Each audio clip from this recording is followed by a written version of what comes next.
Bonjour tout le monde. Aujourd'hui, dans cette présentation, dans cette vidéo, je vais vous présenter le conteneur map en C++. Alors, j'ai ici la section pour déclarer ma variable. Donc, il s'agira d'un map. Donc, je vais avoir un map qui va contenir un string et, dans ce cas-ci, une valeur entière. Donc, j'ai pris la peine de définir deux éléments. Donc, le string qui va agir comme clé et j'ai int qui va agir comme valeur. Ici, j'ai int, mais j'aurais pu mettre un float, un double ou même une classe, ma propre classe. Si jamais je veux ajouter par la suite des valeurs, je vais procéder en faisant un insert et je vais ajouter une paire. Donc, une paire qui va contenir un string et un entier. Donc, j'ai le mot pomme que je vais ajouter et avec la valeur 10. Donc, ceci me permet d'aller ajouter le mot pomme.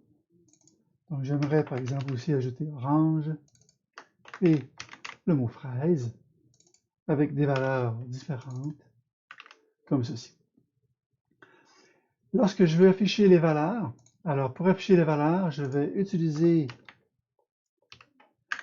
un iterator, donc string int,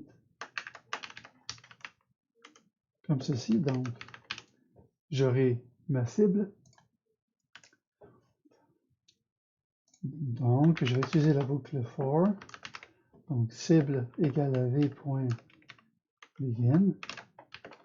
Et tant si longtemps que la cible n'aura pas atteint la fin de mon conteneur, je vais poursuivre avec le prochain. Alors ici, pour afficher, je vais donc utiliser un cout. Je vais utiliser ma variable cible, mais je vais lui demander d'afficher le premier paramètre. Le premier paramètre, le mot pomme, qui est un string, ça représente la clé de mon conteneur. Donc, le conteneur map utilise des clés qui vont permettre de les distinguer, de les différencier. Donc, j'ai ici affiché le first.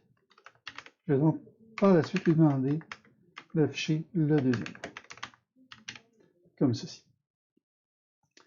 Si jamais je veux par la suite enlever des éléments, alors je vais faire un V, donc ma variable erase, et je vais mettre entre guillemets l'élément que je veux supprimer. Donc, si je veux supprimer orange, je vais donc lui demander de supprimer orange. Je pourrais par la suite lui demander de réafficher pour constater qu'effectivement, que le mot orange aura disparu. Alors, lorsque j'exécute, alors le conteneur V contient trois valeurs. Donc, j'ai le mot fraise, orange et pomme. Puis, par la suite, ayant enlevé le mot orange, alors je me retrouve avec fraise et pomme. Ici, nous pouvons constater que parce que le mot, le nom du fruit représente la clé, alors il est classé automatiquement en ordre alphabétique. Donc, fraise, orange et pomme, même si l'ordre était pomme, orange et fraise. Ici, si jamais j'essayais d'ajouter deux fois le mot orange, avec, par exemple, avec la valeur 48, si j'exécute, je constate que le mot orange n'a pas été ajouté une deuxième fois parce que le map n'autorise pas l'ajout de deux fois la même clé d'enregistrement. Donc, le mot orange étant une clé, existe déjà, je ne peux pas l'ajouter. Pour être capable de l'ajouter, au lieu d'utiliser une map, je vais utiliser le multimap. Donc, le multimap, lui, va me permettre d'ajouter plusieurs fois la même valeur. Donc, j'ai ici fraise, orange, orange et pomme. Alors, on constate que parce que je lui ai demandé d'enlever le mot orange, alors le mot orange était enlevé au complet. Si jamais, au lieu de faire un erase orange, je lui demandais plutôt de faire une recherche du mot orange et d'enlever celui-ci. Donc, je lui demande de rechercher le mot orange.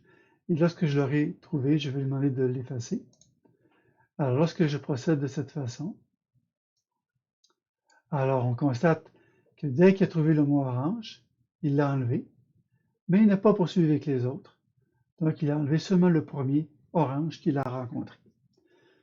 Donc, si je veux enlever tous les éléments dont la clé est orange, je ferai simplement un erase avec le mot orange. Mais si je veux enlever le premier, alors je devrais faire un find pour enlever celui-ci. Donc concrètement, pour créer des conteneurs map ou multimap, alors j'utilise map multimap, je dois procéder par un insert. Et là, insert, je devrais utiliser une paire, donc ici une paire d'un string et int. Alors je fournis l'information que je veux ajouter. Pour afficher les valeurs, j'ai procédé par la même technique que nous avions utilisée avec l'itérateur, donc cible, donc du début jusqu'à la fin. J'ai aussi procédé à enlever un élément avec erase et dans ce cas-ci avec le find. Donc, j'espère que ceci vous a été clair. Si jamais vous avez des hésitations, ne vous gênez pas à poser vos différentes questions.